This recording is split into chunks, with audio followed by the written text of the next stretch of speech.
The Subcommittee on International Development, International Organizations, and Global Corporate Social Impact will come to order. Good morning, everyone. It's great to see all of our witnesses and our members here. Thank you to our witnesses for being here today for this hearing entitled, quote, United States Standing in International Organizations. Without objection, the chair is authorized to declare a recess of the committee at any point, and all members will have 5 days to submit statements, extraneous material, and questions for the record that are subject to the length limitation in the rules.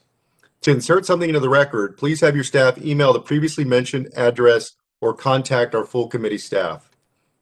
Please keep your video function on at all times, even when you're not recognized by the chair.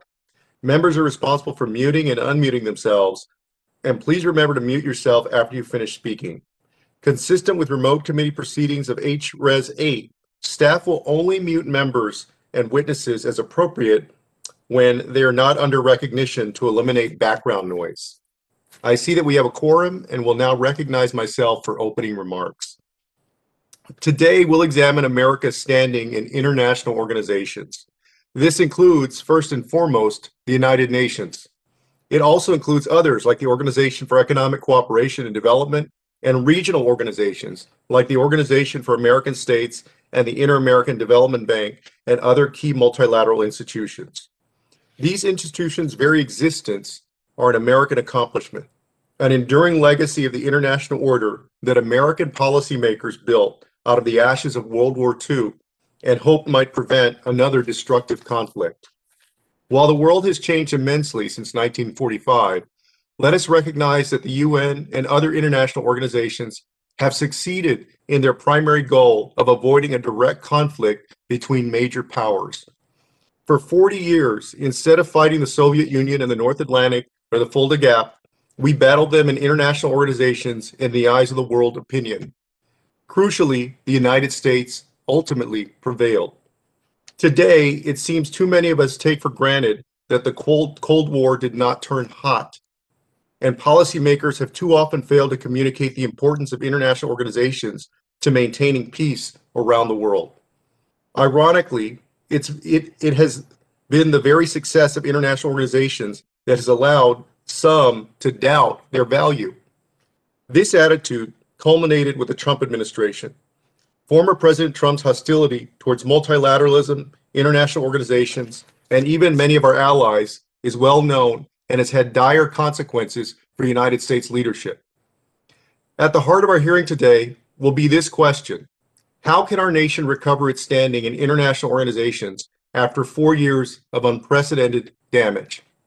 The task of doing so is more essential than ever. From the COVID-19 pandemic and climate change to migration and the refugee crisis, the challenges our nation faces are global and will require global solutions. Former Defense Secretary Jim Mattis said about NATO, quote, "If we did not have NATO today, we would need to create it."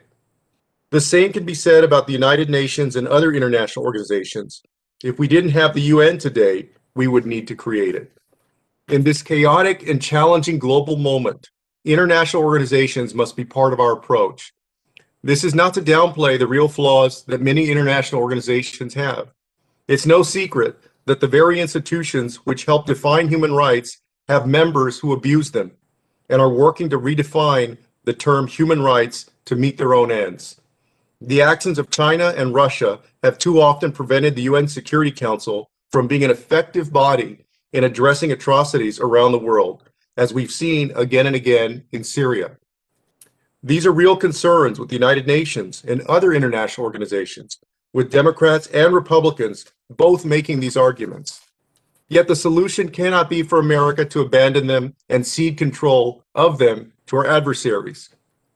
As with the Cold War, the new era where the United States finds itself competing with China and Russia for influence makes international organizations a first-order issue. We must redouble our engagement and commitment to leadership.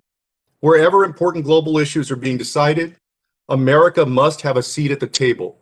Similarly, the United States must take up the battle of ideas in the court of global opinion.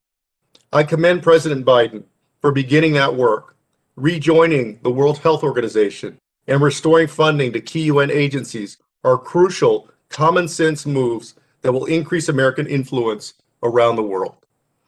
We here in Congress must continue that work and build a stronger foundation for American participation in international organizations. The stakes are simply too high for us to fail. With that, Ranking Member Malliotakis, please go ahead with your opening remarks.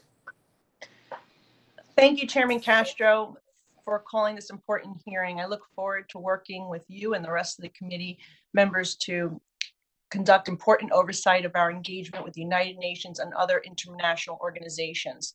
The creation of the subcommittee comes at a pivotal time. In recent years, we have seen the post-World War II international order challenged as countries like China and Russia seek to rewrite the rules in ways that advance their nationalistic agendas and undermine state sovereignty in places like Ukraine and the South China Sea.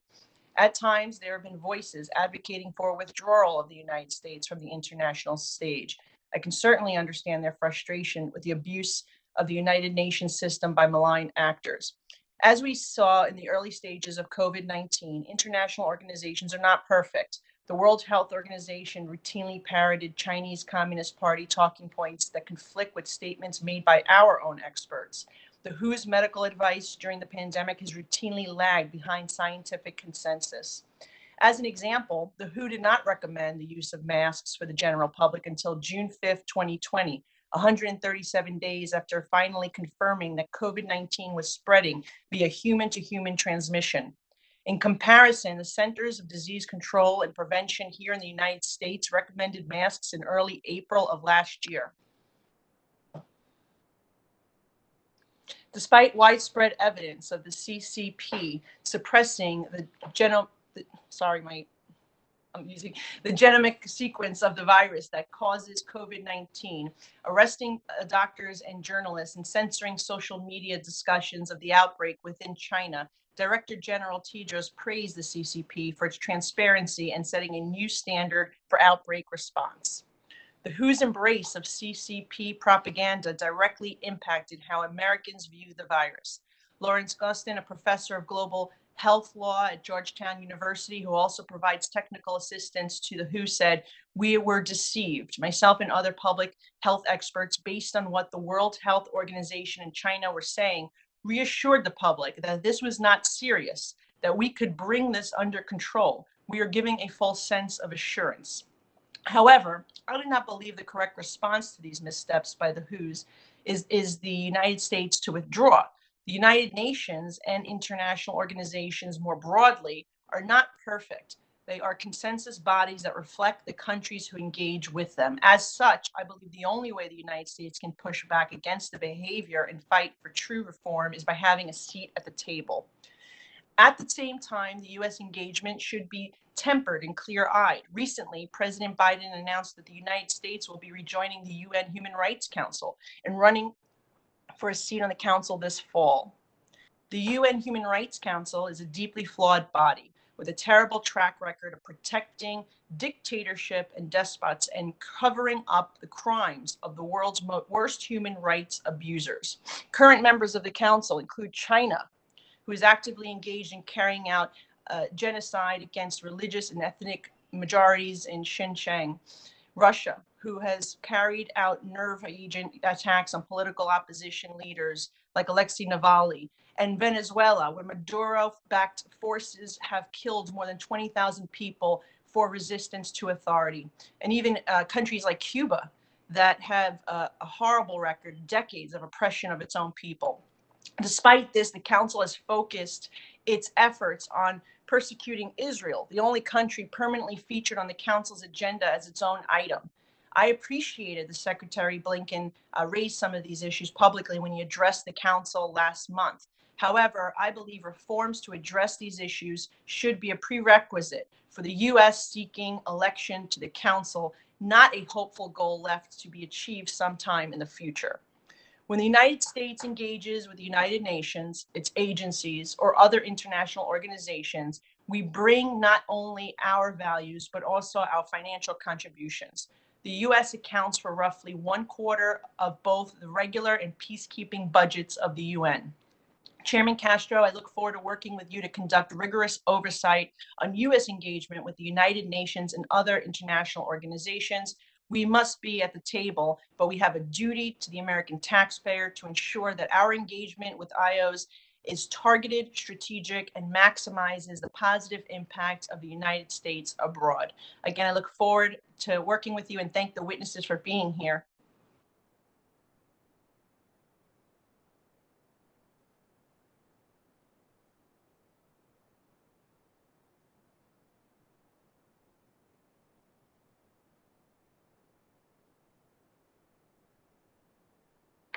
First, the Honorable Maria Otero, former Undersecretary of State for Civilian Security, Democracy, and Human Rights. And I'll also note a Latina trailblazer in American foreign policy, who was the first Latina Undersecretary at the State Department. Mr. Jordie Hannum, Executive Director of the Better World Campaign and a strong advocate for America's key role in the United Nations. Next, we have Ms. Gay J. McDougall, a senior fellow and distinguished scholar in residence at the Leitner Center for International Law and Justice, as well as the Center for Race, Law, and Justice at Fordham University School of Law, as well as the former vice chairperson of the UN Committee on the Elimination of Racial Discrimination. And finally, Mr. Hugh Dugan, the former senior director for international organization affairs at the National Security Council, who was deeply involved in setting U.S. policy on issues during the last administration, the Trump administration. I want to thank each of you for being with us today to share your expertise and wisdom. And I'll now recognize each of the witnesses for 5 minutes. And without objection, your prepared written statements will be made part of the record. And I'll first call on Ms. Otero for her testimony. Ms. Otero, you have 5 minutes. Thank you, Chairman Castro. And members of the committee, I want to thank you for this opportunity to speak with you today in this very important subcommittee on the issue of international organizations. I believe that to protect American prosperity, security, and health, to promote our values around the world, and guard our national security, we must pursue mutually beneficial partnerships with nations. And one way is through the multilateral organizations. Let me suggest 3 categories of multilaterals. Those focus on development, in which member countries make contributions and are part of their governance. The World Bank and regional banks are an example.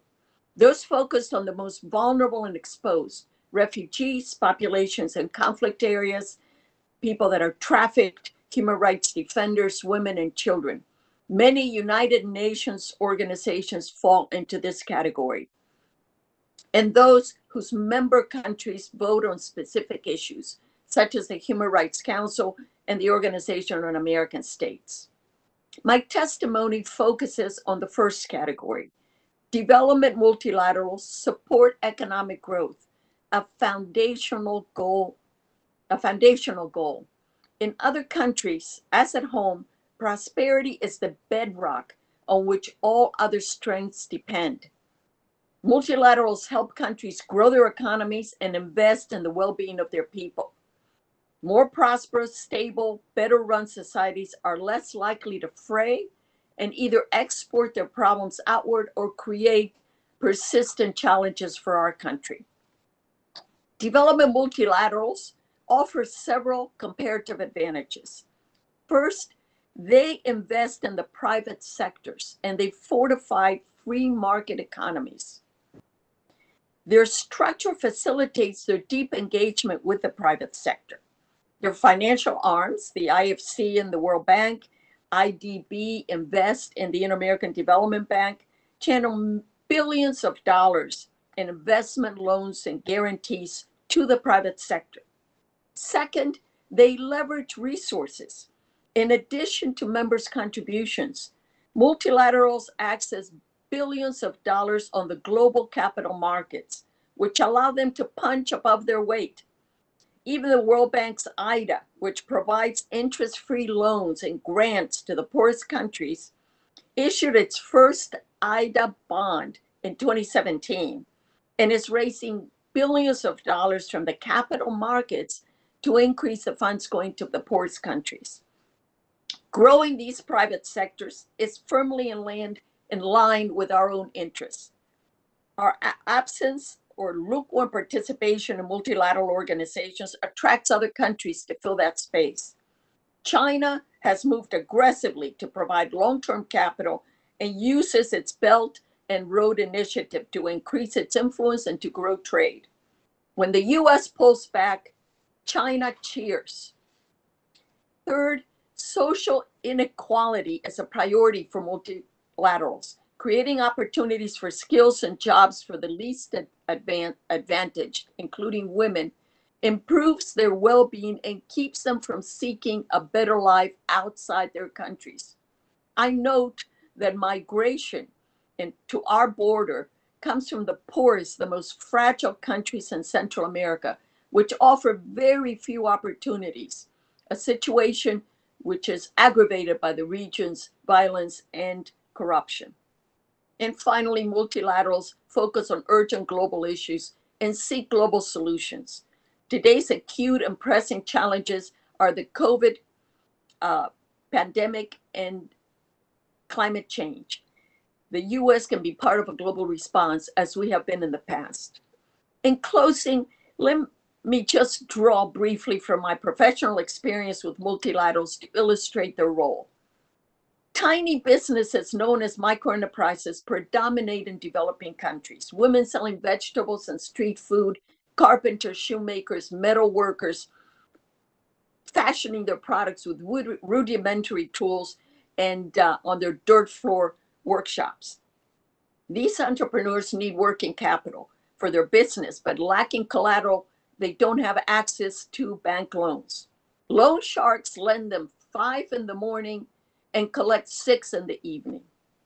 In the 1980s and 1990s, my organization, Acción, and others experimented with making microenterprise loans and getting them repaid. We faced 2 challenges: meeting the high demand for capital among the poor and covering our costs of lending. We needed a sustainable model. We tested these innovations in several countries, and our efforts required financial support. Developing the right model took time. For more than 10 years, the Inter-American Development Bank provided Acción with grants and soft loans, which allowed these transformative experiments in Latin America to reach fruition. Today, with IDB support, and let me say with USAID support as well, we have built commercial microfinance banks around the world that make millions of loans to businesses, including women, and provide a safe place for people to keep their small savings. These banks finance their activities as banks normally do, without 1 penny of donor money. I sit on the board of Banco Sol, a microfinance bank in Bolivia, which today has over 1 million clients, borrowers, and savers in a country of 11 million people. Women in bowler hats and traditional indigenous dress enter through the bank's front door with confidence and dignity and with a smartphone in hand. Their increased income improves their lives, livelihood, and educates their children. The multilaterals have the tools, the patience, and the vision to contribute to this type of success. Our active participation in multilaterals not only aligns with our highest values, but also with our national interests. Standing by our funding commitments gives us a strong voice in allocating their considerable resources and in improving the quality of their performance. Thank you. Thank you, Ms. Otero, for your testimony. I'll now call on Mr. Hannum for his testimony. Please.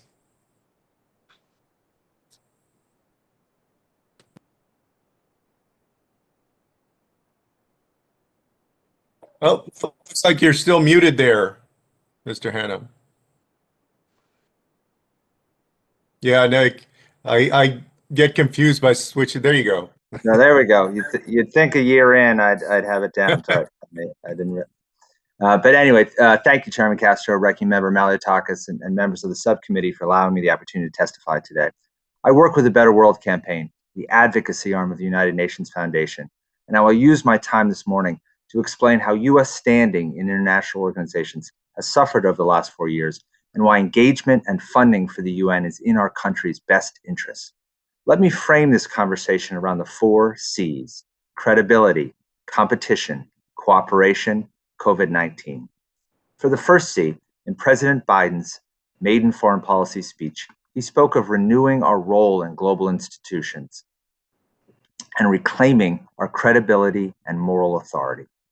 Over the last 4 years, the U.S. downgraded its engagement with the UN system in several ways. This included underfunding, defunding, or outright withdrawing from UN agencies and activities. Of particular concern, we currently owe more than $1 billion for UN peacekeeping, which means we are underfunding troop-contributing countries like Bangladesh, Ghana, and Indonesia. These arrears have accrued over just the last 4 years. During her Senate confirmation hearing, Ambassador Linda Thomas-Greenfield stated, and I quote, "We need to pay our bills to have a seat at the table, and we need to make sure that we're there to push back on those who would have malign intentions at the UN," end quote. And certainly for many, malign intentions refer to China and Russia's actions. The reality is that both countries have used our massive arrears, our planned withdrawal from the WHO and Paris Agreement, to say that we are not interested in helping countries solve the complex transnational challenges that confront us all. These actions have contributed to the reputation of the United States plummeting to its lowest point in 20 years.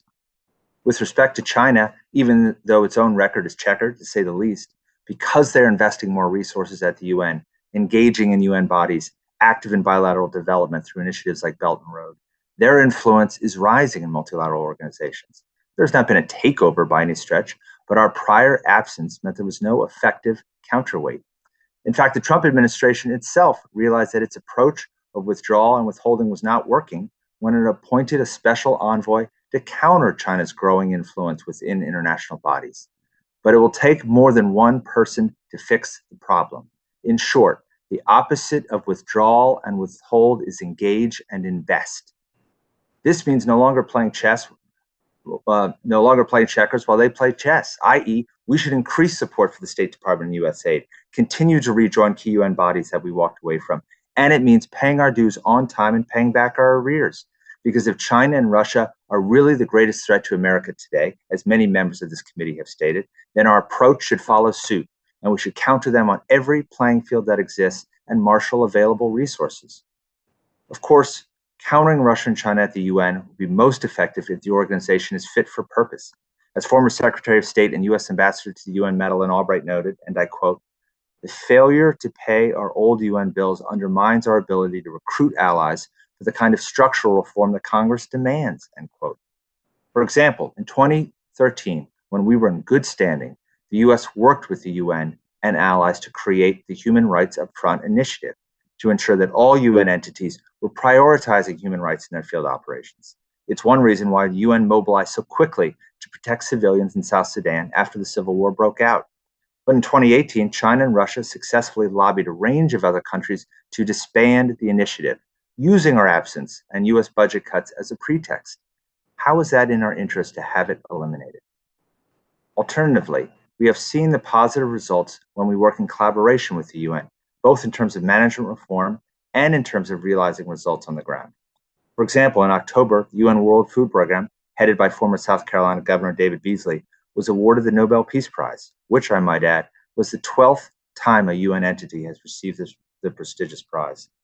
Of course, the US is the most generous donor to WFP, but our contributions are also leveraged by other nations to tremendous effect. Cooperation will also be key in combating COVID-19. This can only be done in partnership with the international community and entities like the World Food Program and World Health Organization. As it stands, the WHO is at the center of a global cooperative effort to distribute COVID-19 vaccines equitably worldwide, which research has shown would, besides the global health and humanitarian rationale, benefit the US economically more than any other nation. As more vaccines become available, most of humanity will get it through efforts backed by the WHO and international partners. This is what will ultimately end the pandemic, and this is why investing in the UN is so essential. Thank you for your time. Thank you, Mr. Hannum. I'll now call on Ms. Gay McDougall for her testimony. Ms. McDougall. Thank you, Mr. Chairman. I think we all agree that this is a moment of great urgency, both in our country and worldwide, and that these are challenges that cannot be solved without active U.S. engagement in international institutions. I commend the Biden administration for re-engaging with the UN Human Rights Council and taking steps to repair our very badly frayed reputation in those bodies. After all, the work of promoting and protecting human rights is a uniquely American contribution to the United Nations, initiated by Eleanor Roosevelt. And while we have often failed to make it our overarching priority, the cause has rarely advanced without principled U.S. leadership. For more than 2 years, the United States has been absent from the Human Rights Council, and for an unprecedented period, there have been no American experts on the human rights treaty bodies. And we cannot afford to not be in those rooms or to not be at those tables. When the United States is present, important work can get done.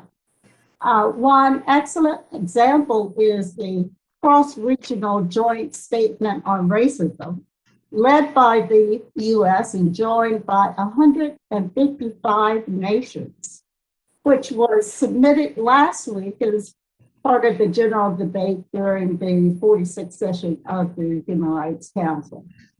Only US diplomacy could have achieved that broad consensus document on fighting racism.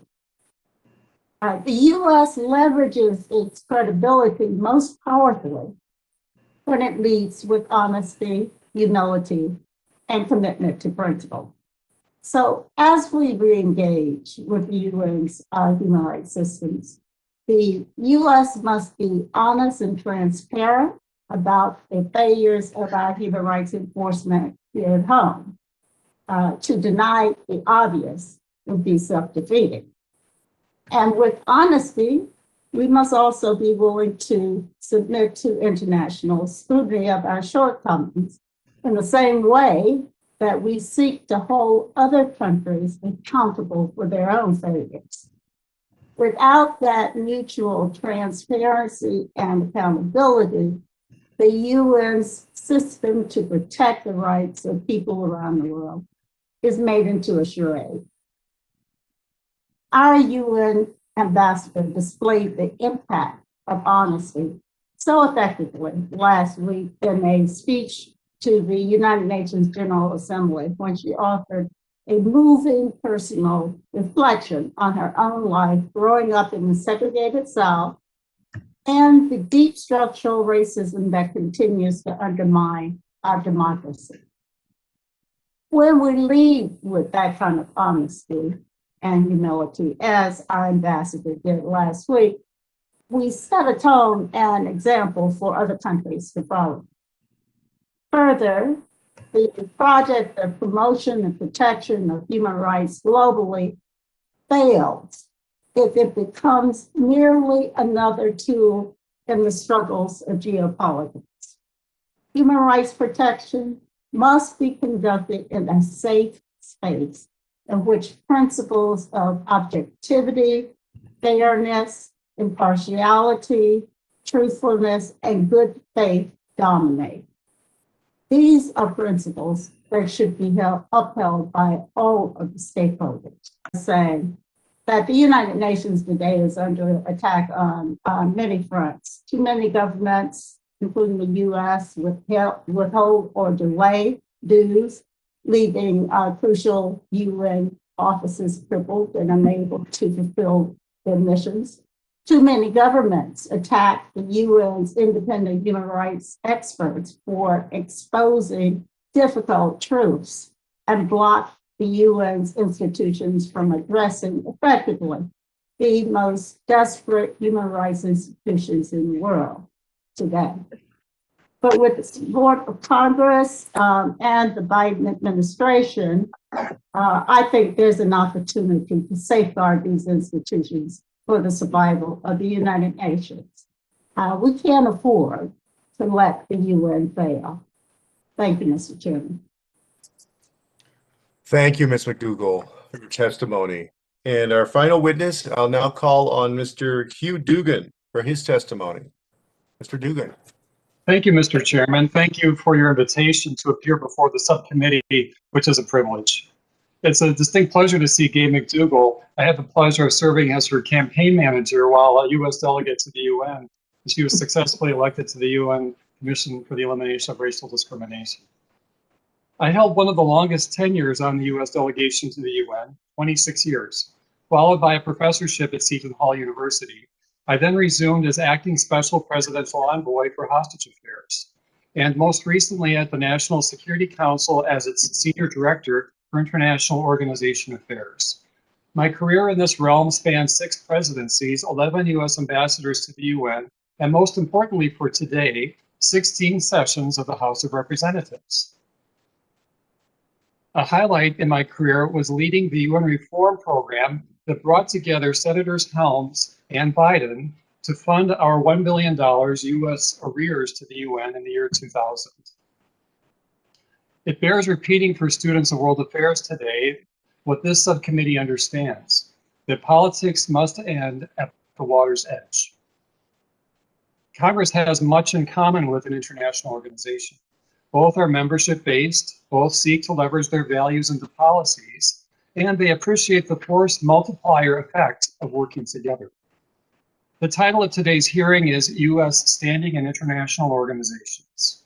There, our goal is to stand with others to promote shared ideals and to stand out as an example in pursuit of shared interests through cooperation. Otherwise, the U.S. risks merely sitting uncritically, expecting to be appreciated as some sort of diplomatic goodwill. If the U.S. is seen as indulging international bureaucrats, we will discover yet again that our pieces on the UN chessboard will not move themselves. In that game, each member state quietly calculates, does this international organization work?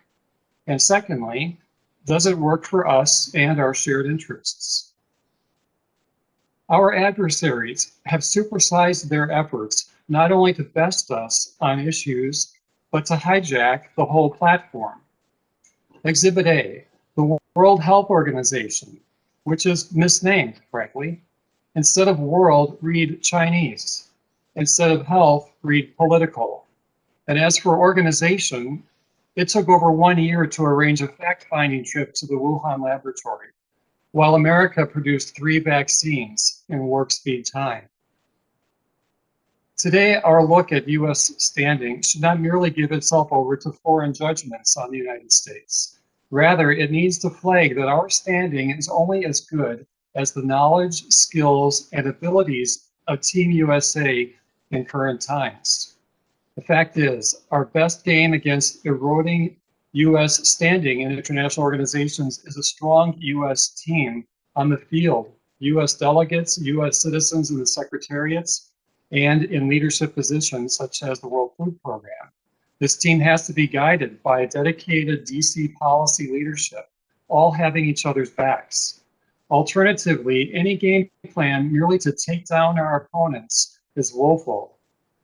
Alarmingly, I come to report to you that America's talent bench for mastering international organization politics has never been thinner. It needs emergency recruitment, training, and 24/7 policy guidance, not for 1945, but for 2021. A major study on this issue will be released by the Center for Strategic and International Studies later this year. Regrettably, where I sit, the U.S. is abandoning leverage developed by the previous administration that had pressured for more accountability from UN programs in need of reform. An elaborate reform proposal shared widely by the U.S. with allies was ignored by WHO managers and apparently deep-sixed by the current administration. Also, a major review of the Human Rights Commission is on the UN agenda this year. Whether reform is only possible if the U.S. is a member was disproven over many previous years of our membership in most world organizations. We shall see what the administration plans, none of which has been put forward yet. Other policy reversals undertaken, such as resuming as a party to the Joint Comprehensive Program of Action, likewise appear planless. The U.S. is serving this month as president of the Security Council, which would have provided every opportunity to set the agenda and work from the high ground. However, Vice President Harris last week opted to make her premiere at the UN for little more than a victory lap and a pep talk at the Commission on the Status of Women. March was a missed opportunity for a Nikki Haley moment at the UN, one of focusing on UN accountability instead of deleveraging hard-earned US momentum there. In recent years, the Chinese Communist Party has surmised the UN as a supersized World Trade Organization opportunity, ripe for China's plundering, hijacking, and reprogramming to its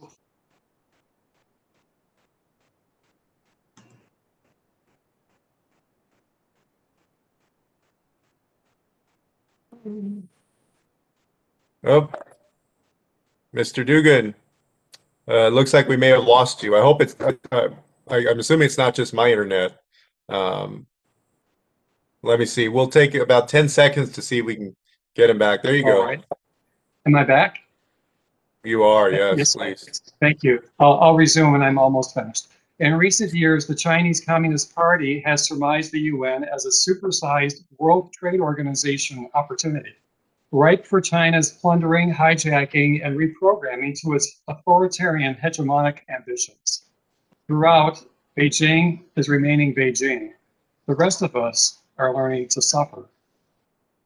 China is now opting for open hostility in its dialogue with us and others, as we saw this last weekend in Alaska. It is a wolf warrior diplomacy versus our UN ambassadors' self-styled gumbo diplomacy. Unless we strengthen our pot, is there any question who will be eating whose lunch in the UN cafeteria? In good form, the Biden administration has said it would continue a tough on China stance. So job one for the US mission to the UN is to organize like-minded states to face down the CCP's grab at the world order's dashboards and passwords. Another chore is the selection of the next UN Secretary General this year. A key test for candidates is managing the new moment of advancing authoritarianism upon the organization. The UN will need resilience to stem Russia's tactic to degrade and erode UN principles, and even stronger resolve to counter China's game plan to superimpose its interests over those of the UN Charter and eventually replace the spirit of openness with one of jealous authority. In closing, the US has promoted US values in force multiplying ways at the UN and other international organizations. By standing and not sitting in international organizations, the US must continue contributing to the liberal world order and further rise and champion others to defend it. Thank you very much.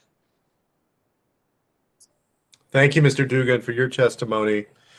I will now recognize members for 5 minutes each, and pursuant to House rules, all time yielded is for the purposes of questioning our witnesses. Because of the virtual format of this hearing, I'll recognize members by committee seniority, alternating between majority and minority. And because it's a little harder to tell who's where on video, I may ask the staff to help me out. But I can only call on you if you're present with your video on. So I know that there are a few members who've had their video off. If y'all would please turn your video on now. If you miss your turn, please let our staff know and we'll circle back to you. If you seek recognition, you must unmute your microphone and address the chair verbally. And so I will now start our round of questioning by recognizing myself. So, these issues that we've been talking about, and thank you everybody for your testimony. It was fascinating testimony from everyone. But the issues can seem sometimes arcane or esoteric, especially when we're discussing organizations that most people, including the American people, haven't heard of. And I'd like to ask you to give us an example, and I'll open it up to anyone. Give us an example of how international organizations have had a concrete effect on our foreign policy. If we can give Americans a concrete example of that. And so, for example, has the election of a Chinese national to lead the International Telecommunications Union affected global policy towards 5G, cybersecurity, or emerging technologies?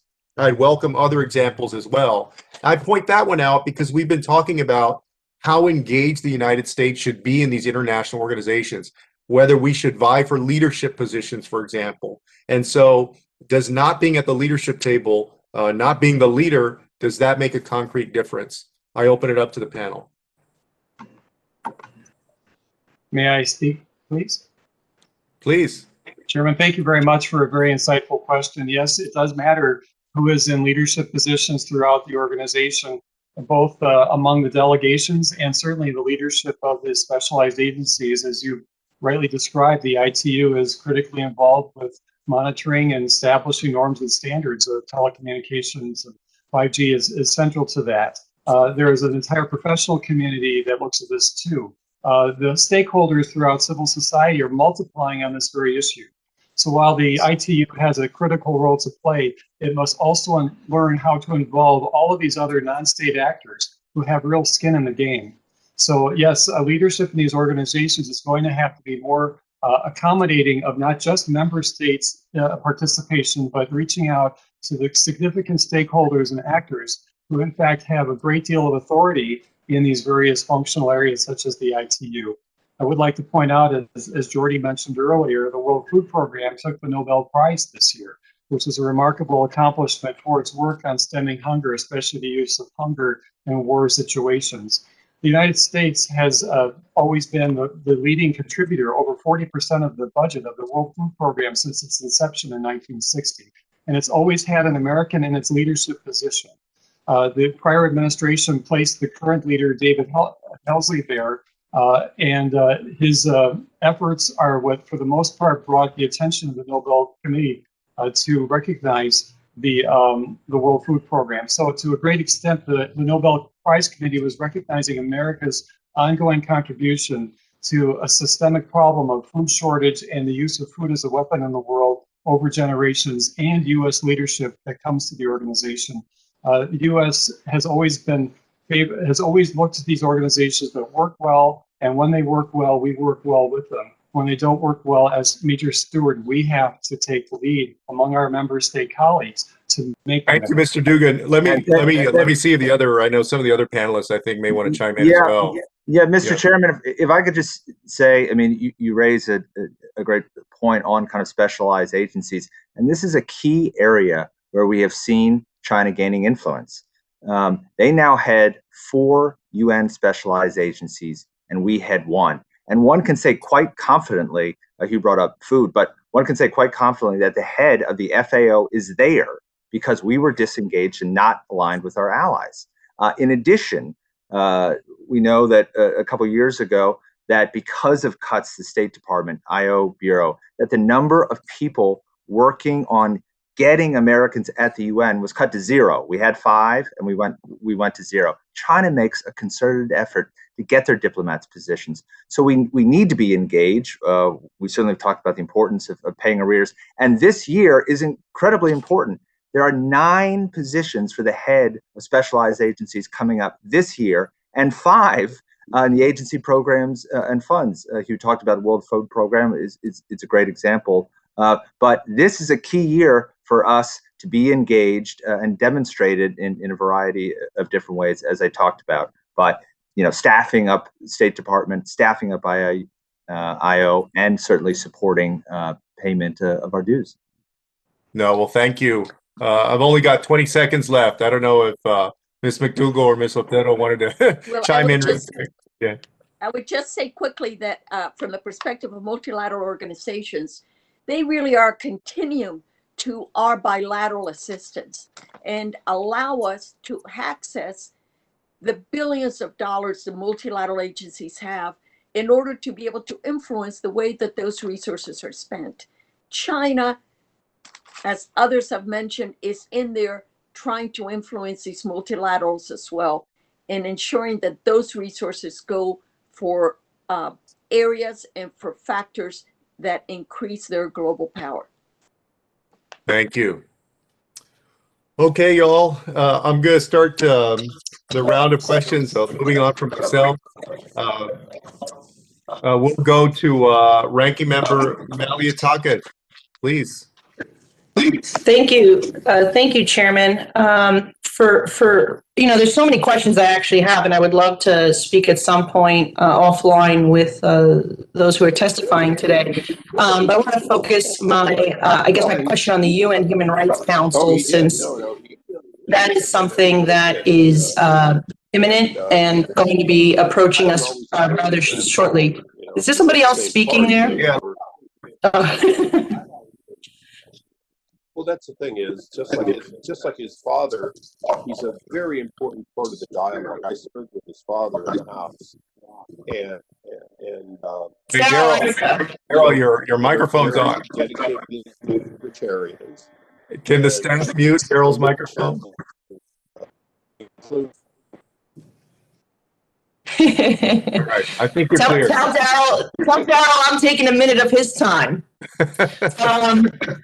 So, I just want to focus, since the United Nations is obviously, this is something that's imminent, and the president has already declared that he wants to re-enter the United Nations Human Rights Council. My concern is, obviously this is an organization that has given some of the worst offenders of human rights a platform, including Nicolas Maduro, who spoke at the very first meeting of the UN Human Rights Council. My question, I guess, is what could we be doing to try to push the narrative and push our agenda to try to ensure that we are spreading, freedom, democracy around the world? We want to protect human rights of these individuals, some of whom are member countries represented on the council. How can we use reentry as leverage? And what advice would you have to try to address some of these human rights violators? If I may answer very much for the good question. As I mentioned in my statement, there is a scheduled review of the Human Rights Council this year. It's done every 5 years, and it's part of the establishment of the council. So the U.S. has an opportunity in the General Assembly, which is the world's parliament, to raise these issues in a very serious way with a look at holding HRC more accountable and perhaps passing resolutions to amend its means of doing business and going forward. Thank you. One issue that I would raise related to the Human Rights Council would be when I was Under Secretary of State, I participated as a representative of the U.S. in the Human Rights Council. And I noted that even though that we have members in the Human Rights Council that are authoritarian and human rights violators, there are many other countries that are not. And we can form alliances. We can work closely with them. We can help channel the agenda that gets set. And we can diminish some of those issues that are counter to our beliefs. And that allows us to also have a way in which we can develop relationships with organizations and seek a mutual path with our leadership. And when I was there, I remember doing this very clearly on certain issues that kept coming up at the council for vote. Yeah, if I can just get in a word here, I was on mute, I didn't realize that. I think that the first thing we do is be there. And be there with a sense of openness to hear all arguments and honesty, as I said in my testimony. But where else to form the kind of coalitions that can push back on authoritarian regimes? As I mentioned, this coalition that has just been formed by the Biden administration at the HRC of 155 governments. That's quite, record setting. So we got to be there. We've got to listen. We've got to form those coalitions, and we have more interference on the line. And good work can be done that way. Thank you. I'm running out of time. At some point, Mr. Dugan, I'd love to speak to you about the WHO, and I'm also a Seton Hall grad, by the way, so I look forward to speaking to you again in the future. Actually, ranking member, you want to take an extra minute because I know you got interrupted at the beginning. Okay, thank you. Yeah, we're going to take Daryl's time. That's right. Just Mr. Dugan, you mentioned the World Health Organization. I agree with your comments regarding that China has basically taken over this organization. Any other insight you could share with us on how we should be handling WHO going forward? Unfortunately, we agreed to rejoin and are paying $200 million right now without establishing any consequences for bad behavior in the past. We've squandered just this last couple of weeks the opportunity and the leverage that was created by the previous administration, which in fact had put forward a very detailed reform proposal on what the WHO needed to do and publicized it widely among many of our allies, many of whom adopted it as if it were their own. Only to find the WHO ignoring it and giving us the cold shoulder throughout. So the administration gave the WHO plenty of notice and warning and incentive to come to the table. They did not. They, in fact, stalled by not even having a trip to Wuhan. I think what we need to do right now, not just as an organization, but with the pandemic, is to take our mind off of the focus on why this thing evolved where it did, and realize that the pandemic, the spread of the pandemic, is what we really need to address. There's no doubt that it spread from Wuhan, whether it originated in a lab or nearby. It's academic. It spread from Wuhan, and that is undeniable. And we need to trace that and get more accountability for that. Whether the WHO is the actor to do that, I think it's not shown itself capable, and we need to rally other resources in the world to do that for us. Thank you. If I could just weigh in quickly here, I know there's not much time, but just because our organization does a lot with WHO, I would just like to say briefly that the WHO had made mistakes which they acknowledged. They welcome reform. There's an independent panel right now, but I do think it's clear to say there was not support for withdrawal. In fact, there was almost unanimous opposition to it. When it was announced, all the major public health associations were against the move. So was the Chamber of Commerce. Even the Heritage Foundation announced its opposition. Last July, Senate Foreign Relations Committee held a hearing on WHO and pandemic preparedness. All four witnesses, the Republican choices and the Democratic choices, were unanimous in saying that the WHO's work was needed, of critical value, and there was no appetite for some alternative. Thank you. All right. Okay, thank you. I'll go next to the vice chair of our committee, Ms. Sarah Jacobs. Thank you so much, Mr. Chair, and thank you to our witnesses for being here. I used to work in peacekeeping at the UN and at UNICEF, so I know the important work that the UN is doing, and I appreciate you talking about that with us today. Almost all of you mentioned in your testimony the need for reform, and while the UN is incredibly important, how important it is to make sure that we're reforming so that it can actually address the challenges that we're facing. And I wanted to ask you about that. I think we've seen recent gridlock at the UN, for instance, just recently in the situation in Tigray. And it's become pretty difficult to envision the UN Security Council really being able to play the kind of constructive role in responding and mediating to conflict that I think we all envisioned it to be.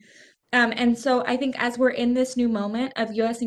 global engagement, how can we seize on it for reform and maybe even move away from the traditional UN Security Council framework, which, as presently constructed, obviously has not done what we need it to in Tigray or in Sudan, or even in helping mediate dialogue in Syria and Afghanistan. And I'd open it to any of the panelists for thoughts on that. Well, Congresswoman, thank you.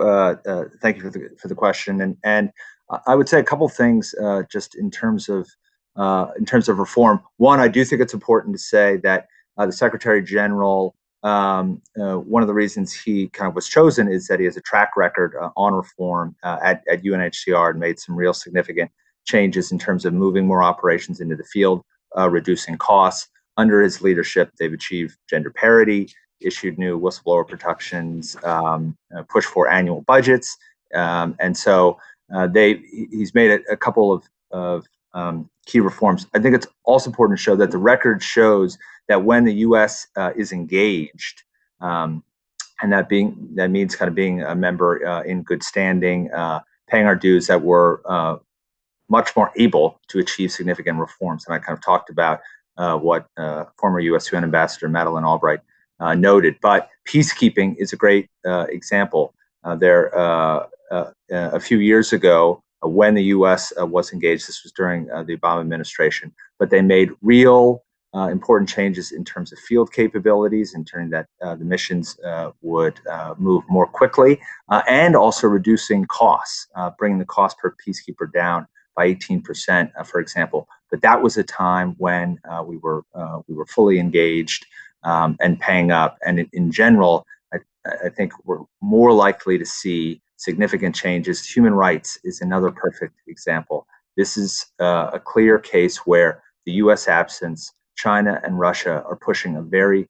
different narrative. And so we need to be engaged. We need to be at the table, and then much more likely to advance our interests. Thanks. May I also venture an answer on reform? I think, as I mentioned in my statement, we need to reform our own capacity to manage, and we need to reform our bench of talent. We need to build expertise within the U.S. government on UN matters. Over my 26 years or so at the mission, I noticed a decline every year in our expertise, and it's not owned by any political party or personality. It's just a fact of life that we have not invested in how to manage effectively in multilateral organizations. It may be a function of our American reluctance to participate altogether in foreign matters of these sorts, as George Washington warned us when he spoke. But the fact is that we need to invest in manpower that is not up there for 6 months or 2 years at a time and treats it as a trip abroad. The Russian Foreign Minister Lavrov served 3 separate postings at New York in various stages of his career, up to ambassador, and now he's the foreign minister. That is true in many cases around the world where diplomats go on to become ministers, or they cycle out into other more important posts, and they have a keen understanding, a working ability about the UN's properties and processes and politics. And our country has never invested in it that way. The State Department culture has never rewarded a multilateral officer's career development.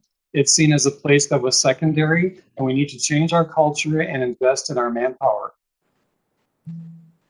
Thank you. And my time's almost expired. And if I can, sorry. Please, quickly. Sorry, Mr. Chair. If I can, I think it is really critical that the State Department and all of our faces abroad represent who we are as a nation in terms of all of our diversity.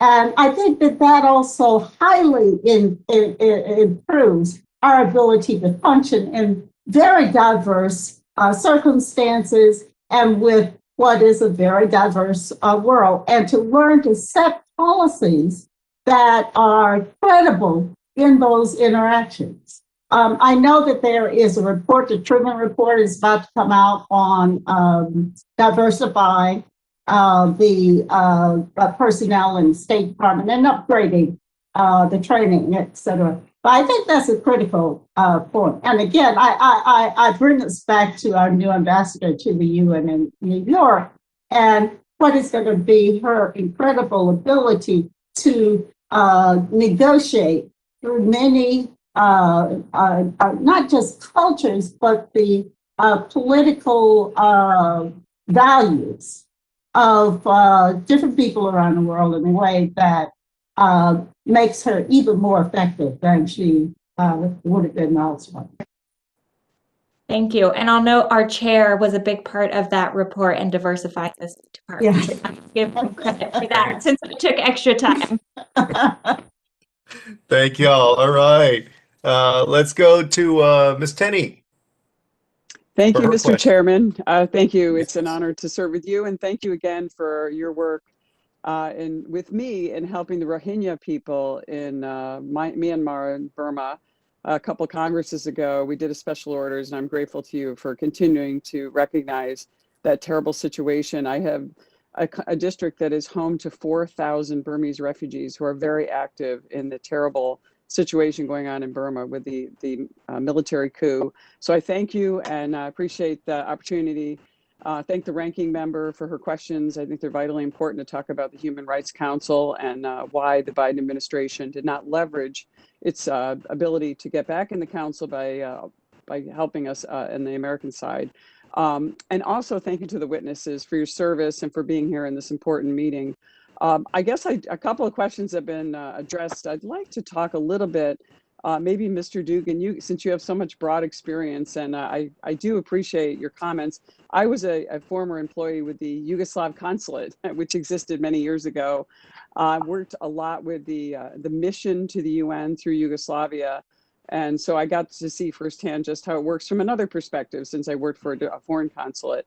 But I just have a question about the value of the UN and how you view it. I mean, is, in your opinion, the United Nations a values neutral institution, or does it, or should it stand for things like freedom and human rights? And do you believe China's growth poses a direct threat to the rules-based liberal order that underpins the UN system? And if you could comment on that, I'd really appreciate it. Thank you very much, and for your very thoughtful question. Yes, when we talk about UN reform, thankfully nobody talks about reforming the UN Charter.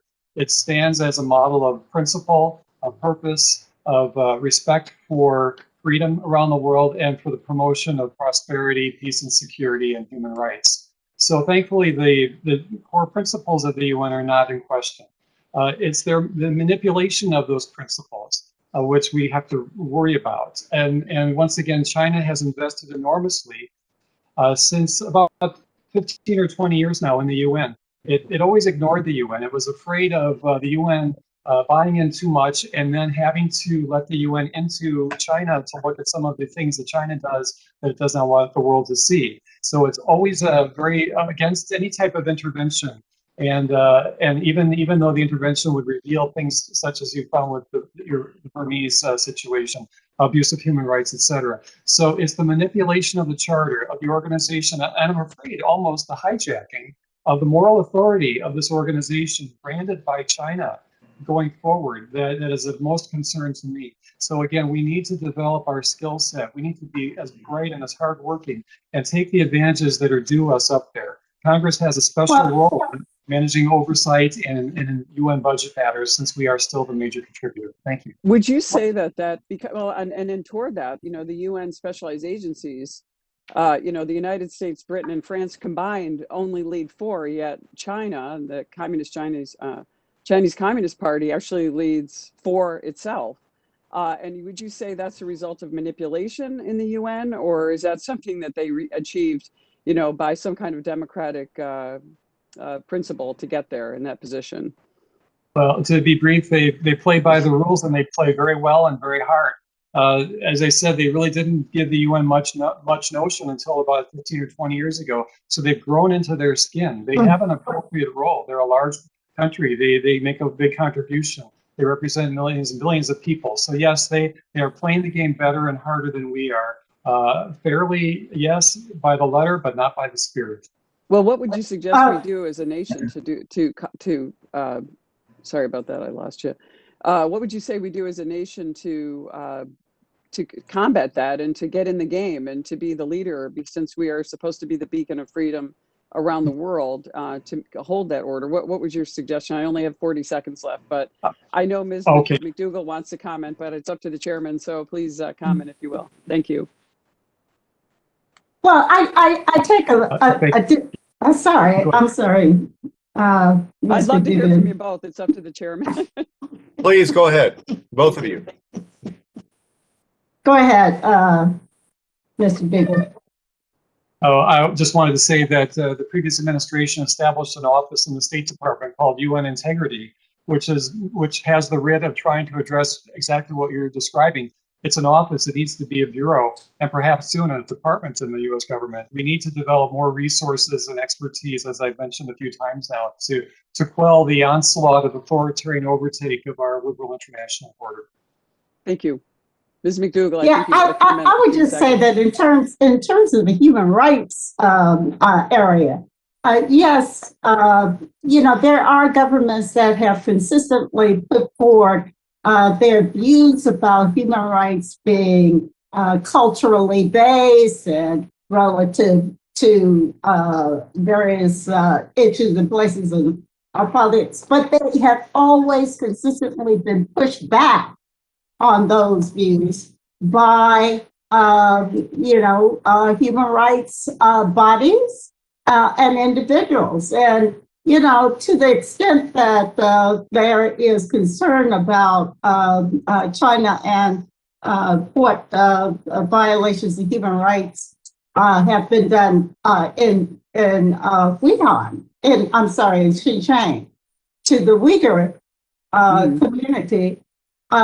It's the CERD, the committee that I sat on, that called that out, if you will, on the international stage and started the global publicity about it and condemnation about it.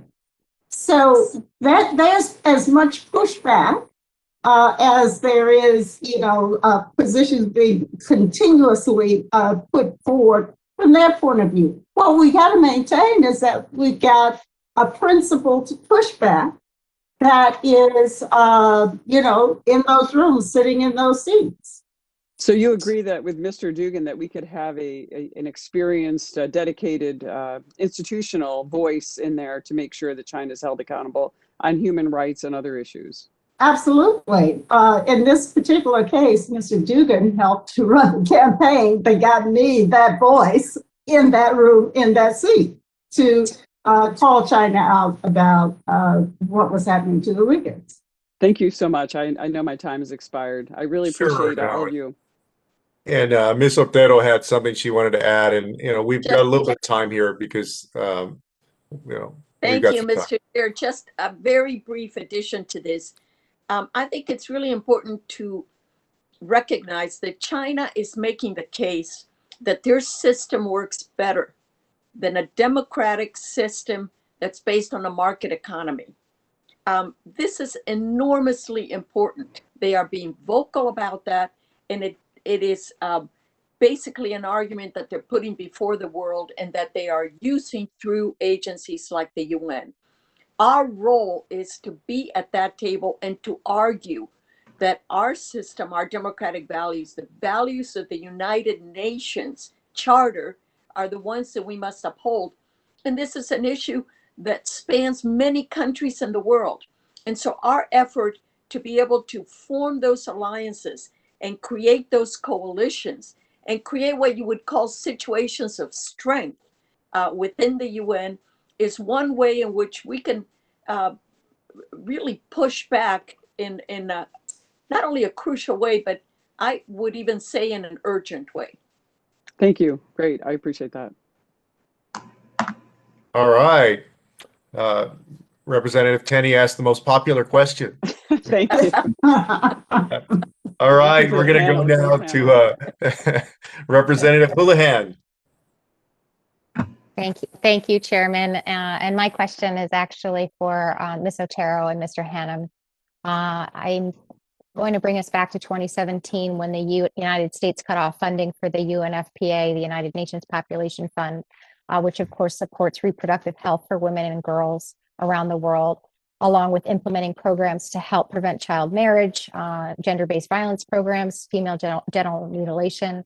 I was hoping, and if we could start with Ms. Otero, if you could help describe the impact that this has had on the UNFPA and its ability to protect the health of women and girls around the world, as well as against fighting practices like female genital mutilation and child marriage.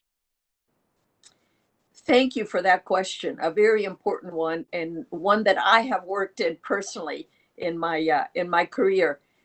There is no question that the UNFPA works on the ground, helping create the capacity of even the traditional birth attendants in Africa to be able to deliver maternal health, to deliver the kind of support that children need, in countries where malnutrition and lack of access to health is so prevalent. If our commitment is really to help those vulnerable population, especially women, and especially address women's not only health, but also their ability, because they are in good health, to be able to be educated and to be able to participate in their societies, then we really are not living up to the values that we propose. There is no question that some of the practices that are imposed on young girls and on women, like genital mutilation, are factors that more and more countries are seeing as very problematic and very unacceptable. And it is through these institutions that we are able to move those arguments forward, to instruct people, to help educate.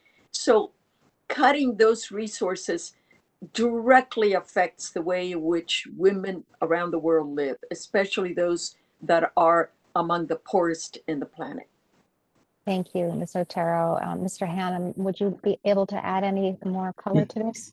Yeah, let me just make three quick points.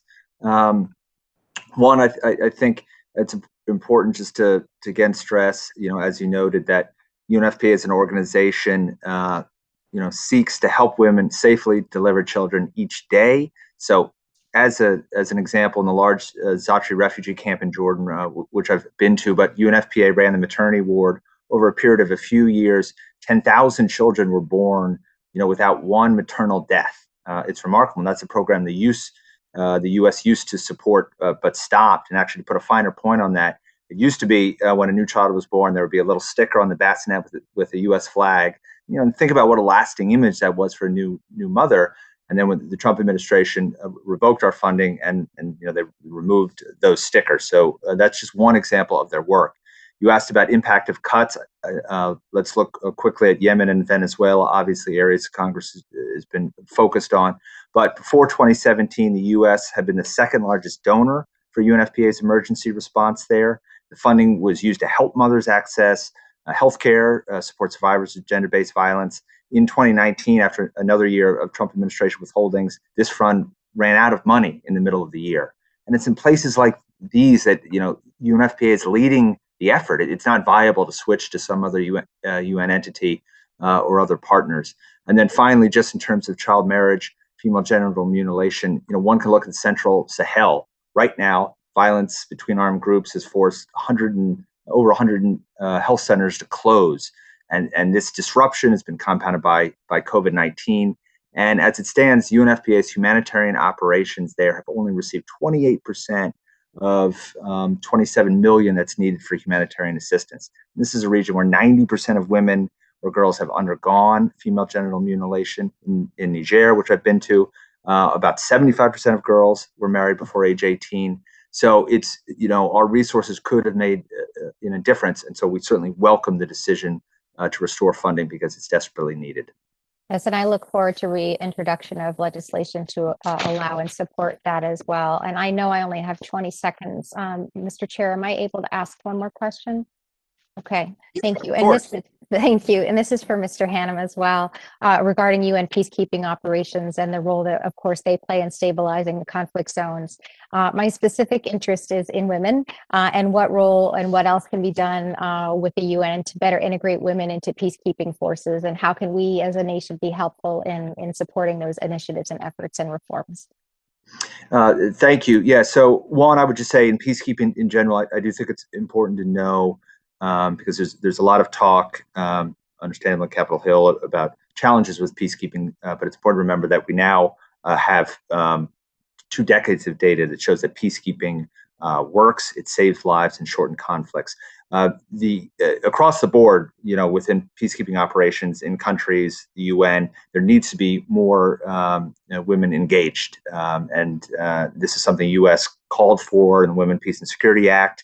And I will say the UN is actually ahead of some other nations, chiefly the United States, in terms of having women engage. And there's data to show what that means. Women troops often are able to talk more with the kind of local community, get information. So you've seen examples in Liberia is a good example. We've been there, and a number of kind of women contingents, battalions, which make an important difference. But this needs to be increased because, again, the data shows the important benefits that come from it. And I think the Women, Peace and Security Act, which Congress passed, there needs to be an effort using that to increase the numbers both here and within UN missions. If you permit me to Yes, add, ma'am. Mr.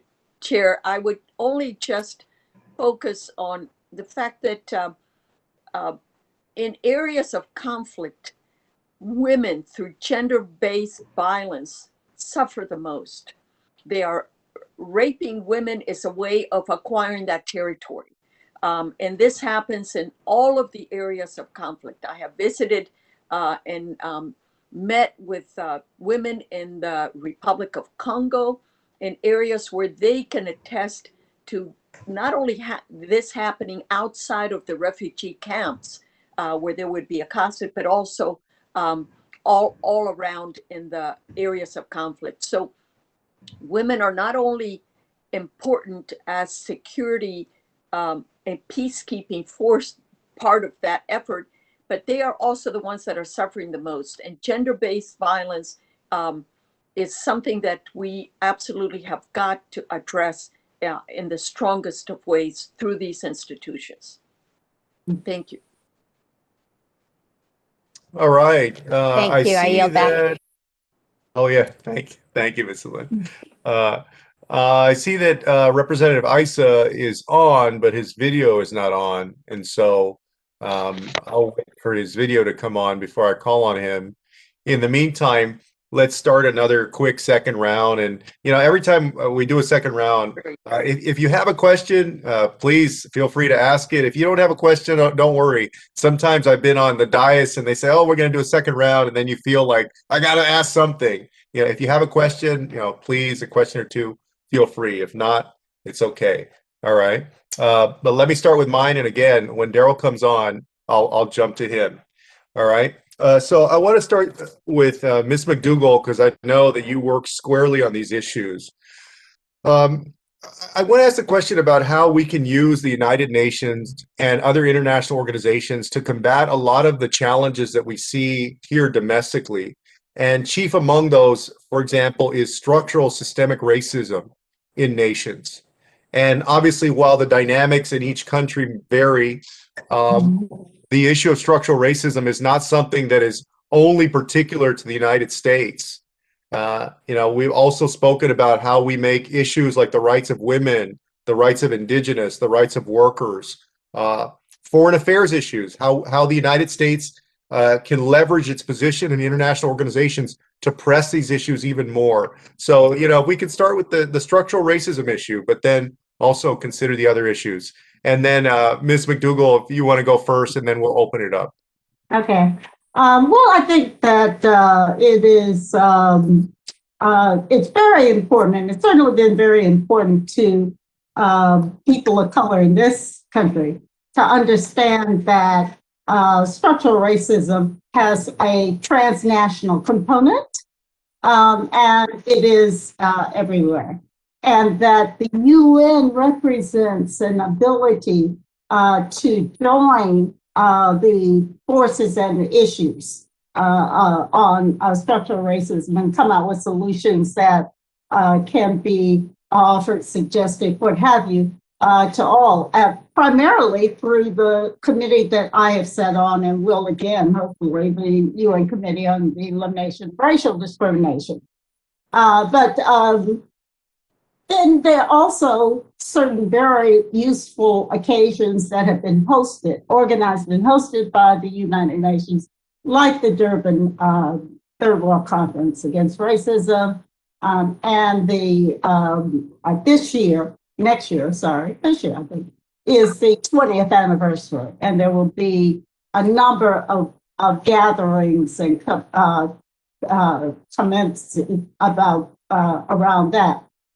The UN the U.S. really needs to engage fully and vigorously with all of these efforts. because it states to other nations where there are now a tremendous number of, for example, African descendant populations, that the U.S. is actually on their side.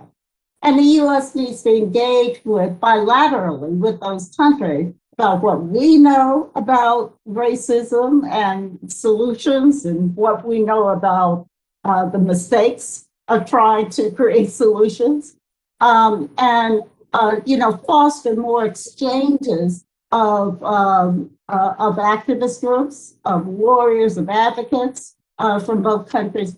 We've got, and we recognize to have a tremendous amount of knowledge, certainly a history of centuries of trying to, approach this issue, one of the weightiest in Americans' history, and we're recognized in that regard. So, for instance, the statement that was just led by the U.S. and submitted to the 46th session of the Human Rights Council on countering racism, that was signed on to by 155 countries. No other country could have achieved that.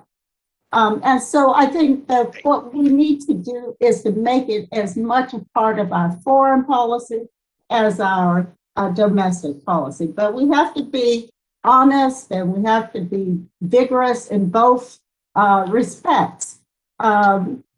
So I think there are a lot of opportunities that have so far been missed by all administrations. And with leadership such as yourself and Congress, we might be able to do more in that regard. No, well, thank you.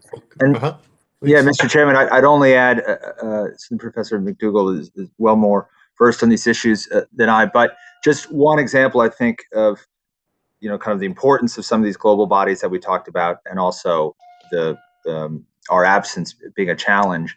But in last year, about a year ago, in the wake of George Floyd's death, and the UN Human Rights Council held a session on systemic racism and police violence, which was particularly important. So again, it's That's right.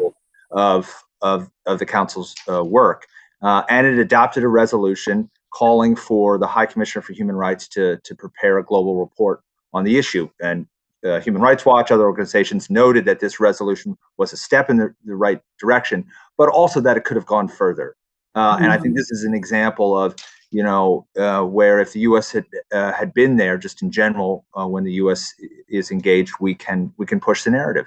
And so I think this is, again, example why being part of the council, and I would just say there's been a number of comments on the council. I would just think it's important to say that we have now 10 years of data to show that when the U.S. is engaged at the council, that it is much more likely to hold repressive leaders accountable and to push important reforms, whether it be important concepts that we believe in, whether it be LGBT issues, freedom of assembly, freedom of association. So the data is clear. We should be engaged. Yeah. Thanks. All right, y'all. Thank y'all. I'm going to go now to, looks like Representative Isa's got his camera on and everything. And we drove with him in the car for a minute, and now he's in his office. So Darryl, please. Thank you. And I apologize. We all are multitasking, and on the West Coast, I'm afraid we're doing a lot of it. The two categories of questions. And the first one, I think, during the last administration, there was an attempt to partially consolidate our competition to the Belt and Road, with recognizing that you have XM Bank, TDA, and USAID. You have a series of both in and out of the State Department agencies that are part of foreign development. I'd love to hear your thoughts on whether or not that should go further, if we're going to have a U.S. united ability to bring dollars and U.S. companies and the like into successfully competing to help develop the world against what, I think can only be said China's self-serving development program. If I may answer that, thank you very much for that very thoughtful question, Congressman. And indeed, China has tried to masquerade its ambitions on Belt and Road by saying that they are fully in support and that they are tantamount to advancing the UN's strategic development goals, which is very much the Bible of UN development these days. So they're under cover of advancing those goals. They're in fact enriching their own infrastructure project around the world. Since we speak of international organizations today, we shouldn't overlook the international financial institutions among them.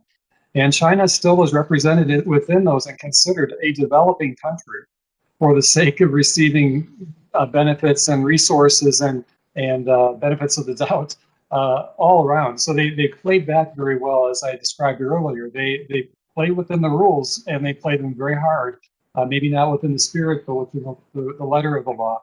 And we need to call them out when we think that they are taking advantage of the largesse and goodwill of an international liberal order that's rules-based and that assumes the best in others. I think we discovered that WTO needs a great deal of reform, as well as another organization and thanks to China driving a truck through the WTO, once they were allowed in, they've decided to take that big truck and back it up to the UN and load it up for Beijing.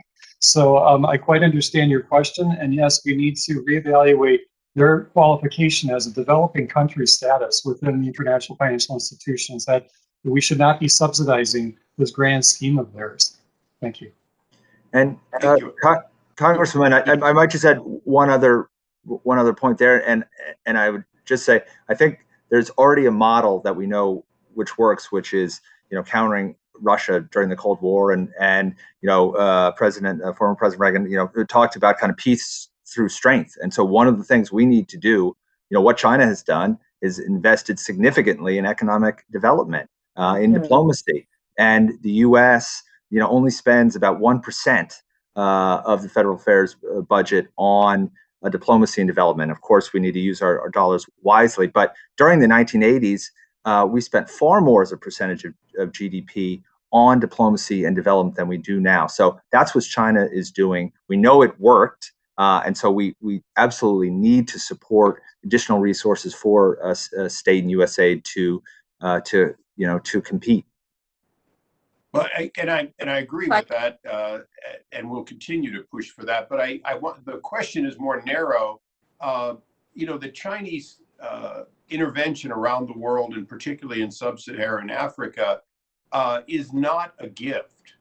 Their programs, their development programs, are much closer to something akin to Exim Bank, leveraged with maybe Trade Development Agency, because they're bringing in their companies, as you know, they're bringing in their own workers even, and they end up in many cases owning these assets. But in all cases, it's not really foreign aid in the sense of any kind of a gift, and that's where they're competing successfully against us. I'll just take one that most people don't think about. If they put in a telephone system in a developing nation, there's no question in anyone's mind that is a conduit of espionage back to Beijing. They have full transparency as to the government and private sector operations as a result. And that's separate from the large bridges, roads, and port projects that most people see, but they work hand in hand, and those programs dwarf all of our programs combined. So, and I don't think the American people are ever going to give $1 trillion in foreign aid. But the question is, can we and should we look at a program, and I'll just call it $1 trillion in potential loans and projects that are self-funding in the long run? Should that be a goal? Because right now, during the last administration, as you know, Exim Bank was effectively shut down, and we were out of even the small amount of competition we've historically done. If I could, All right. Thank you for that Ms. Mc- question. If I may proceed with it. So, There is no question that China is reaping all the benefits of the last few years of our withdrawal from working in these organizations and in these manners, and has moved forward with its own set of priorities, with its own efforts in trade, and with its own way of getting countries, giving countries support at the response of countries supporting them in their own priorities, such as, for example, when they wanted to head up the internet intellectual property rights organization, they wanted total support. I think we need to remember that working through multilateral organizations such as the World Bank and the regional banks allows us also to be able to work with organizations that are leveraging billions of dollars from the global capital markets. And they are channeling these resources directly to the private sectors of existing developing countries. Part of our role in this work, of course, is to be able to help increase the, if you will, the punching of these multilateral organizations, in spite of the problems that they may have, and not really just rely on member contributions. The global capital markets are the big players in here because we can access enormous resources if we bring them forward. They are part of a world financial system, one that we dominate. And this is one way in which we can avoid thinking about having to put forth $1 trillion investment ourselves. We can work with other countries, and we have the structures. And it's interesting that the IFC at the World Bank or the IDB invest in the International Inter-American Development Bank. If you look at the resources that they're making available, they are one way to counter what China's doing. Second, our trade in the introduction of U.S. companies into the developing world relies on us being present, being at the table, paying our dues, and being able to open the space for them to counter the threat that China is proposing and gaining ground on. all right, y'all. Thank you. Thank you. I'm going to go to Ms. Omar, and then we'll go to the ranking member, Maliotakis. Ms. Omar. Thank you, Chairman. Ms. McDougall, sorry if I pronounced your name wrong. I think that a lot of Americans are actually sometimes really shocked when they learn about the number of human rights conventions that the United States is not a party to. In the last Congress, I introduced a resolution calling on the Senate to ratify the UN Convention on the Rights of the Child. We are the only country in the world to not have ratified that convention, and there are many, many others that we haven't done so. What does this do to our credibility on human rights and asking other countries to abide by international obligations when we refuse to ratify these treaties and conventions ourselves? Well, thank you for that question. I think that it is a gaping hole in our credibility. We cannot, this is a system that actually the U.S., initiated, as I said, through Eleanor Roosevelt. It's our system. But we very quickly decided that for reasons that I don't think most Americans know nor would agree with if they did, that it did not serve all the purposes of structural racism actually in the country at the time that the decision was to not ratify most of these conventions. And as a result, it set up a system that hasn't allowed others through. such as the Convention on the Rights of the Child. I mean, who could be against that? We're the only ones that seem to be in the world. So, I think that it is a, it is a byproduct of a system in our country that has allowed, that has been created in many ways over a long period of time to protect those states that want to maintain structural race for slavery and then structural racism. And so it's created power in the hands of a few. So, and the outcome is that, in situations like the treaty system, which by and large operates in our favor across the board. Why are we not part of the Convention on the Elimination of Discrimination Against Women? What about the Convention on the Rights of Disabled People that was very much modeled after our own widely popular national law? We need a total rethink in a different framework. A different, maybe congressional framework, Right. For a decision as to how we enter these other human rights treaty systems. Yeah.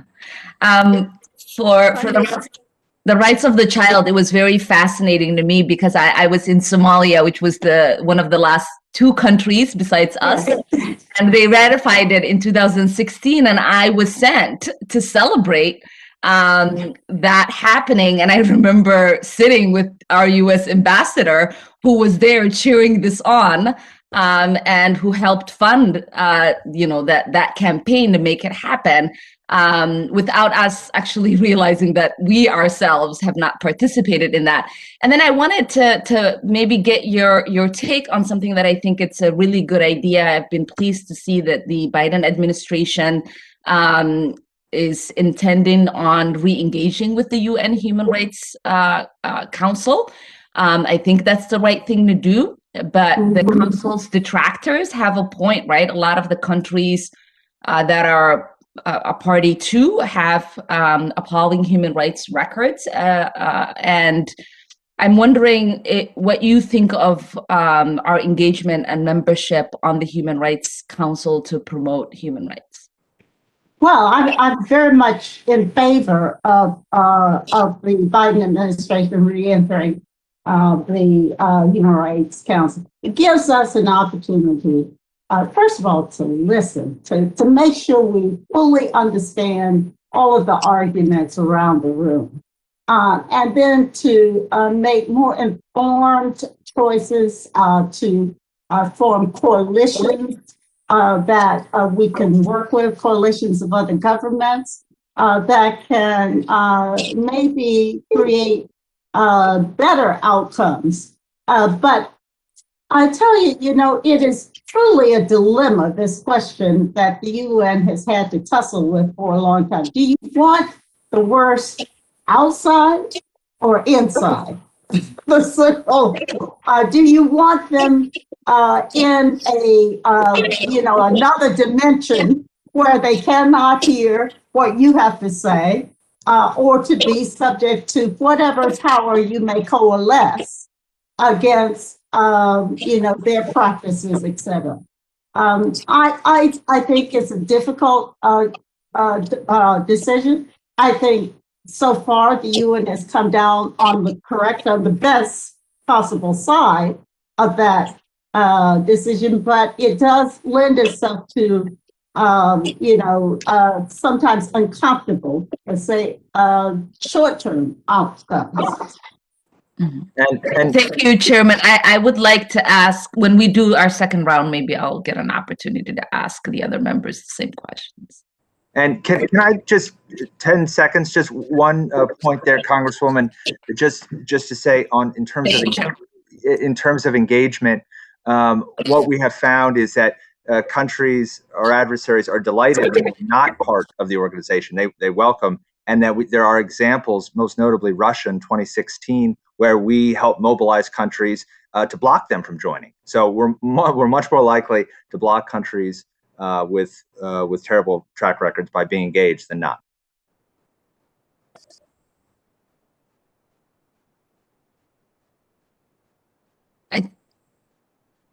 Chairman, you're muted. Sorry. I saw Miss Otero had her hand up, so I'm going to go to her in a second. But after that, we're on our second round, so I'm going to go to Representative Jacobs and then back to Representative Omar, unless somebody else has questions and other representatives. And then we're trying to close by noon Central, or I'm sorry, noon, I guess, Eastern. And so, so I'm going to, don't think me rude, but I may keep people on time as we're answering these questions. Okay. Ms. Otero, your final comment on this question. Thank you. Actually, my comment was on the previous question, if you permit me, about children. I would say that if the American people had any idea of the conditions in which children live around the world, as they are laborers with incredible levels of exploitation, as they are trafficked for sexual and other things, as they are working in the mines in the Congo and in other places, as they are put in refugee camps. And I've been to Dadaab several times in the Somalian border, and to the Rohingya camps where it's full of children.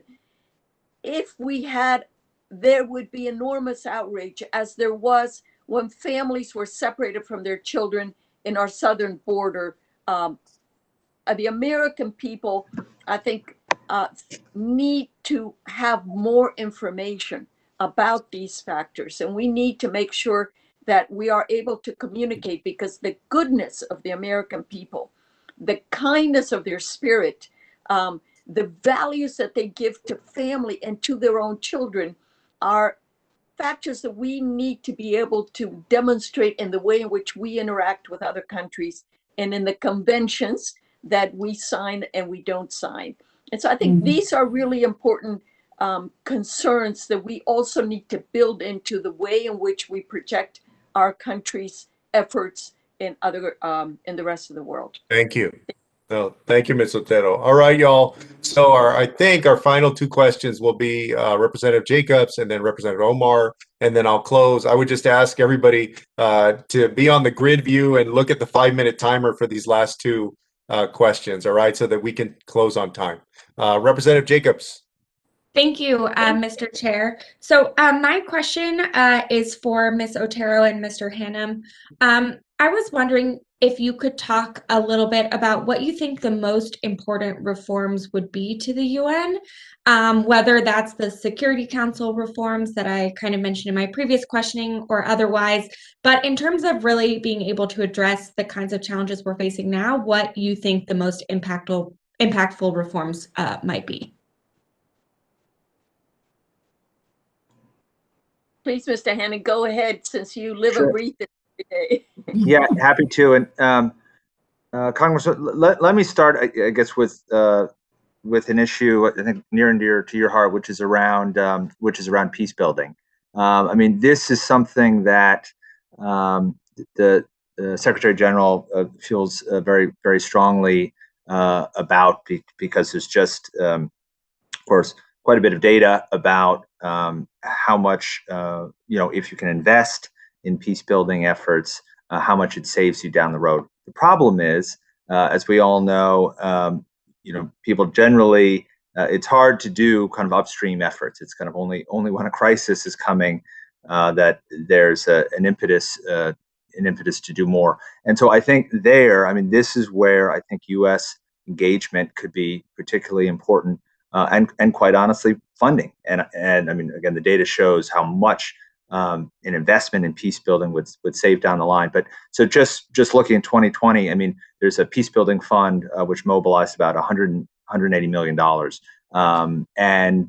But these resources are now depleted and must be finished. So One, of course, that's significant, but in the when we're talking about the 28 trillion that's been lost because of COVID and how that's exacerbated extreme poverty, and you've seen the first increases in 20 plus years, there needs to be more investments along these lines. It's critically important. And then I would also say, just in terms of COVID, can't talk in 2021 without talking about COVID. It's got to be U.S. and others mobilizing support around equitable vaccine distribution. I mean, everyone's talking about vaccines, but also a number of countries. We still need to make sure countries have personal protective equipment and therapeutics. And so there needs to be right now a coalition that comes together. 75 countries haven't even gotten a single dose. We need to come together. The U.S. has begun this, which is welcome, but need to come together and support this. We know the economic returns, but the health and humanitarian reasons are there. So I would say kind of peace building, and then an all hands on deck around COVID. I would only add to this that, when we think about the UN writ large and we say, oh my gosh, why should we put any resources in that? It just goes into a black hole and we can't really see them. In fact, these institutions that we've created and that have operated for 40 years or more do need reform. And reform does need resources. And I think it's very important to be able to take each piece of the organizations. For example, if you just use the UN High Commission on Refugees, and you look at what has happened to humanitarian aid, to displaced people, to refugees, just in the last few years, they have grown to be more than 80 million people that are displaced around the world. How can we create reforms in the structure that we use to address humanitarian aid? It begins with the UN. And so my suggestion is that we look at each arm of the UN and we put resources into figuring out the best ways in which we can reform them.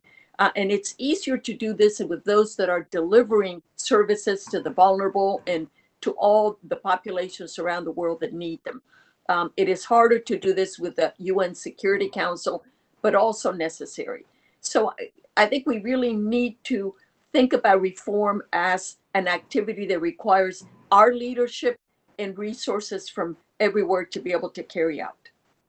If I may add just briefly on that, this year is the selection of the Secretary General. It's a wonderful opportunity for us to come forward with our vision of the organization, with our need for accountability as a management tool, and with our plans to beef up our team. And to Mr. Dugan, I have to interrupt you. We're out of time on this question, and I got to keep us on time so that we finish by noon Eastern. But you want to make 5 seconds of closing remarks there on that question? Yes, just to say that we have a unique opportunity this year with the selection of the Secretary General to broadcast what we expect and what we need from the organization, and to commit our resources to creating a team that understands and works the organization well on the ground. Sure. Okay. No, well, thank you. Thank you for those remarks. It looks like Congressman Issa is back on, and he's got you have a question, Daryl, I assume? And I think you're on mute, but Daryl, I'm going to keep everybody to the 5 minutes. So please, panelists and members, watch that 5-minute clock. Let's stick to the 5 minutes. So we'll go with Representative Issa, then Representative Omar, our last questioning, and then I'll close real quick and we'll be done. All right. Representative Issa. Yeah, I'm trying. There you go. There you go. There you go. Excellent. Thank you. I want to follow up on the 80 million figure of refugees and asylum allocation. I don't think that I'd be kidding you if I said that there was an interesting ambiguity going on right now at our southern border. We receive hundreds of thousands of applications for asylum every month from what is disproportionately found after the fact to be economic refugees, people seeking a better life at our southern border. Less than 5% of them will be granted asylum, but that will still dwarf the amount of asylums that were and/or refugee, visas that will be granted to people in those tens of millions of refugee camps around the world. How would you propose that we right-size or rectify the fact that these camps have become places that people don't leave them as a percentage. They are becoming more and more permanent camps. And the world in general is taking, and including the US, is taking a relatively small portion of these refugees, and their former countries are, in many cases, even after conflict, are not taking them back. How would you suggest that we make a major overhaul in what has become a very large and ever-growing problem of permanent refugees and a lack of asylum and refugee allocations by member countries of the UN, us included? Well, thank you, Congressman, for that incredibly complex and important question that I don't know if we can answer fully here. However, let me just add one thing. One is that, for example, if we look at our southern border, the countries that people are coming from are those countries that are the poorest, the ones that offer the least opportunities for people, but are also the ones that are mired in violence and in corruption. So you might think you have an economic refugee, but if that economic refugee is one who in his or in her little place has a tiny little business that then has to pay a weekly amount to someone that is threatening them to do that, or whose child I apologize. I wasn't implying that. I was simply using the ratio that our courts have found of those who come versus those who are granted, and the bigger question, which is these countries do not have, for the most part, those 80 million people that are in refugee camps that are becoming permanent. I'm not disagreeing that we have a problem south of our border and that we need to engage. I'm simply saying that is getting the focus of the media, both here and around the world. Well, this permanent problem. I visited the camps in Jordan, in Lebanon, and some of them dating back to 1948, others more recent. And as I've seen these grow, I've become concerned that we've gotten good at allocating resources to refugees, but not very good at finding solutions to their status. Just to add to that, there is no question that one of the reasons that these camps have a protracted presence in them is because conflict continues. Somalia is a perfectly good example. Dadaab camp between Kenya and Somalia is the second largest city in Kenya. However, the Somalians, their country is still in upheaval and have nowhere to be able to go. And so you are right, Congressman, there are then situations, and I have met people in refugee camps that were born in refugee camps, and that have lived and learned what they could there. So I do think that those camps reflect the enormous displacement caused by conflict around the world. And again, this is one of the areas that is so connected to the role that we play in developing countries and in the overall global scene. Thank you. All right. Thank you, Congressman. I want to thank you.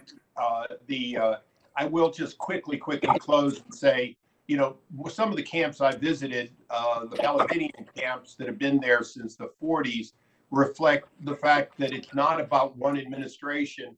I do think that this committee needs to take a look at the permanent refugee status around the world and help develop a plan to change that. No, thank you. Thank you, Congressman Issa. And then our final question by Congresswoman Omar. Well, first of all, I would like to thank Congressman Issa for that question. I and my family sat in a refugee camp in Kenya called Otanga that is closed now for 4 years waiting for asylum. I was one of the very fortunate ones to have gotten that. I did go back in 2016, 2011 to the Somali-Kenyan border and was in Dadaab. And remember seeing young people who were in that Otanga camp with me, who did not get to relocate and start and get an opportunity to get asylum elsewhere, but went back into another refugee camp. And they, as I've had children, had an opportunity here in the United States, gotten an education. They have lived in that camp and have had their children in those refugee camps. And so yes, we do have a responsibility and should have a conversation. It was devastating to watch the last 4 years our numbers of admitting refugees dwindle to like 18,000. So I am delighted to hear that we might go up to 125,000. So that is part of our responsibility, and I do hope the congressman will join us in advocating for those increased numbers. But I wanted to go back to Ms.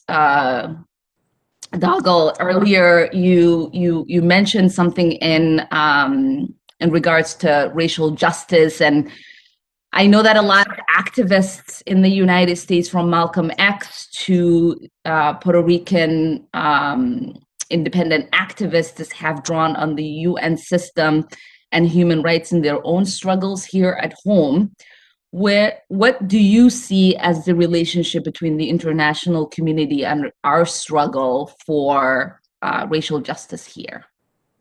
Well, I think it is first and foremost a continuing inspiration, and it leads people, as it led me to believe when I was young and growing up in Jim Crow South, that out in the international community there are different rules about equality, and as W.B. Du Bois saw the UN, and said this is going to be create new forums for African Americans to plead their case for equality. I think our challenge is to make sure it is that, in fact. And that's why I do the work that I have done with the Racism Committee, Anti-Racism Committee, and as a special rapporteur on minorities around the world. Are we living up to these hopes of being of speaking to and supporting the claims for equality of people, not only Black people in the United States, but minorities around the world? That's our responsibility, and we've got to constantly question if the UN is fit for that purpose. Appreciate that. Thank you, Chairman. I yield back. Thank you, Congresswoman Omar, and thank you to our witnesses for your testimony and to our members of Congress for all of your questions. I'll have just some closing remarks real quick, and then we'll conclude. After today's testimony, it should be clearer than ever to this Congress that international organizations and our participation in them play an indispensable role in advancing American values and defending American interests. We were instrumental in the creation of these institutions of the international order. We must be just as instrumental in leading them to the 21st century. And it's also clear that if we don't, other nations will, to our detriment, and I believe to the detriment of the world. Working through international organizations, even when acting alone might be quicker or more advantageous in the short term, will make our global leadership stronger and more impactful in the long run. And with that, I want to say again, thank you to all of our very distinguished panelists, our witnesses, to the members of Congress who participated. We are adjourned. Thank you all. Take care, everybody.